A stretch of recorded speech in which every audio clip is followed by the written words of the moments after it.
শুধুমাত্র যে দুর্গাপুজোই নয়, কালী পুজোতেও যে কলকাতা জনপ্রিয় তার জলজ্যান্ত উদাহরণ হলো এই দমদম। কারণ আমি কলকাতার আর কোথাও ঠাকুর দেখিনি, শুধুমাত্র আমার হোস্টেলের কাছাকাছি ঠাকুরগুলো দেখে ফেলেছি। আর আমি জাস্ট অবাক হয়ে গেছি, এইটুকু জায়গার মধ্যে আমি এত ঠাকুর দেখে ফেলেছি। শুধু ঠাকুরগুলো জাস্ট দেখো।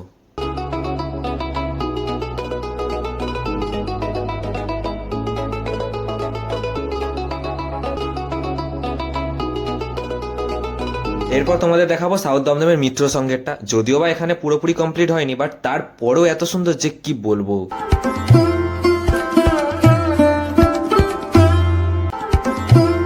এবার দেখাবো গোষ্ঠবিহারী এভিনিউ এর আমরা সবাই ক্লাবের ঠাকুরটা। আর এখানে প্যান্ডেলের থিমটা হয়েছিল বর্ণপরিচয়। এরপর তোমার দিকে দেখাবো 14 নম্বর ওয়ার্ড কমিটির কালী পুজোটা। আর এখানে পুজো প্যান্ডেলের থিমটা হয়েছিল জলজ।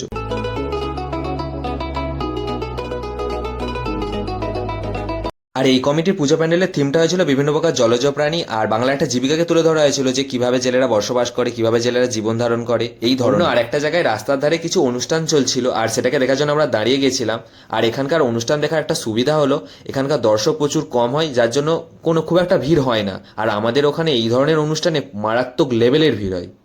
আর এখানে সব থেকে আশ্চর্যকর ব্যাপার হলো সেটা এখানে দুটো বিবাহিত মহিলা নাচছিল। আর এটা যদি আমাদের ওখানে হতো, এতক্ষণকে এবিপি আনন্দ জি 24 ঘন্টায় খবর হয়ে যেত।